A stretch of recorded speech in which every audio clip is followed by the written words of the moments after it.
join the table, if that's okay. Spires, it's our pleasure to have you here. We're honored to have you here. We've heard a lot about you. I heard with some excitement that you're at Georgetown. I'm a alumni of Georgetown, so I think that's great.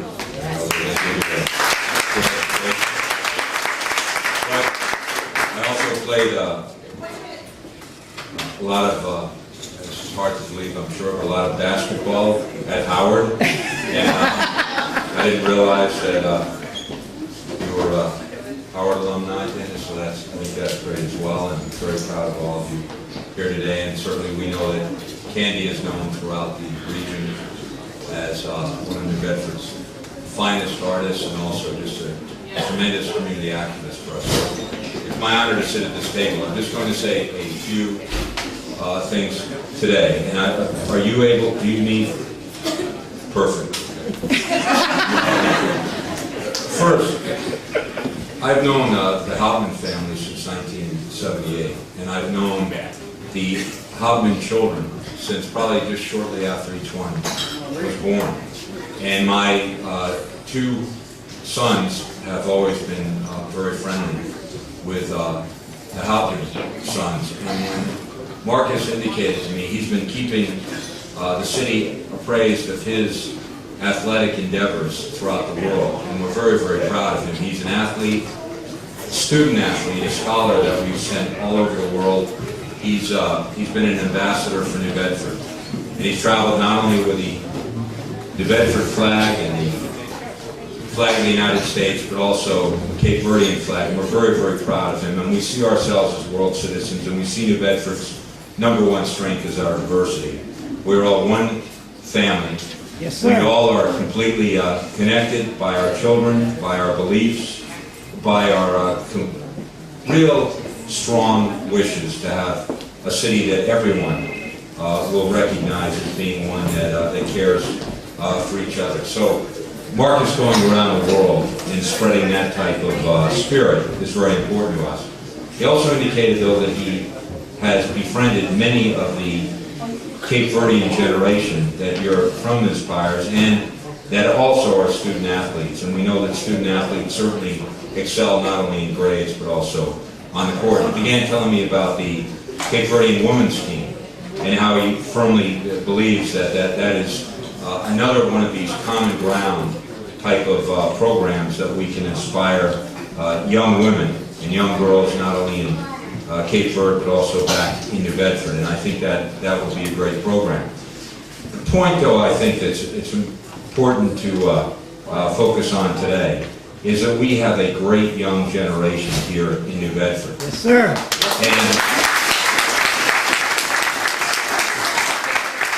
throughout the city, throughout the communities.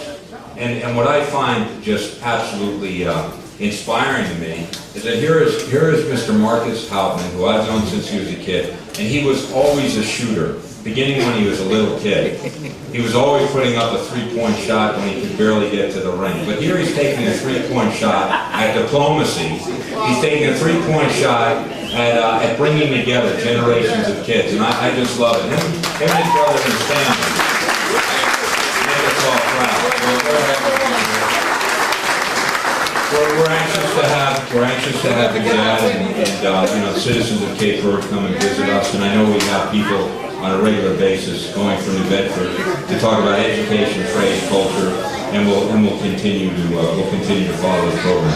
So thanks for asking me to come by. I know that this is just one small piece of what's going on in New Bedford on a day-to-day basis that's so popular. So thank you.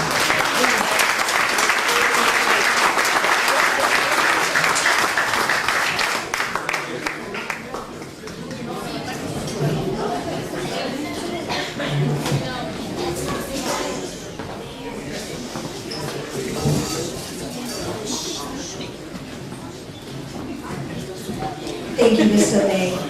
So what we're going to do is we're going to begin with some questions to the panel about just to give us an idea about who they are, where they've been, how they decided to get into the field that they so successful at? What inspired them? We have some young people here in our audience, and we want them to be able to walk away with a sense of they can do it as well. So, and we'll also be opening up for questions from the audience. So if you guys have any questions for any one of our panelists, think about them, hold on to them, and I'll be out in the crowd in a few moments. So my first question, I'm not going to pick on you, let's just look at me like, please don't pick me. My first question is going to go to Eva. Eva, at what point in your life did you realize that you really wanted to be in the real estate industry, doing, women's studies was your major at Amherst? So what really, when do you think that you really decided that that's the area that you were interested in pursuing? Well, to answer that question, I would have to say was when I was at Amherst studying. I thought of what I was going to do when I graduated, and one of my goals was to buy a house. So I figured I want to be an expert in the process as opposed to someone else leading me. I want to lead myself. And that's advice I give to the young generation. If there's something that you want to know about, become an expert in it, and then you don't have a doubt if someone else is telling you the truth or not. So that's what I decided to do, was only for my process in buying a house, and then I enjoyed it and decided to help others in the communities to pursue that goal as well.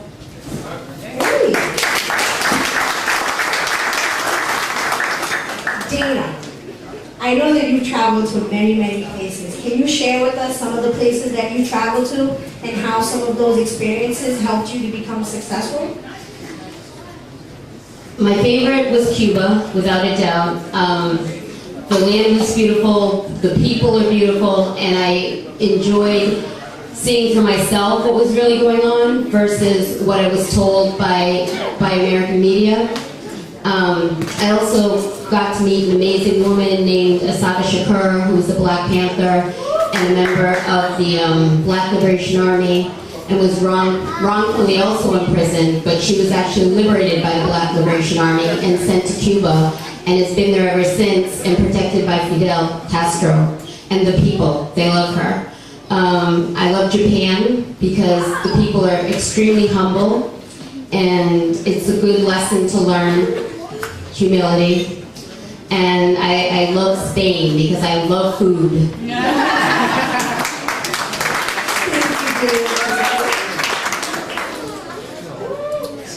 India, I have to come to you, I'm sorry.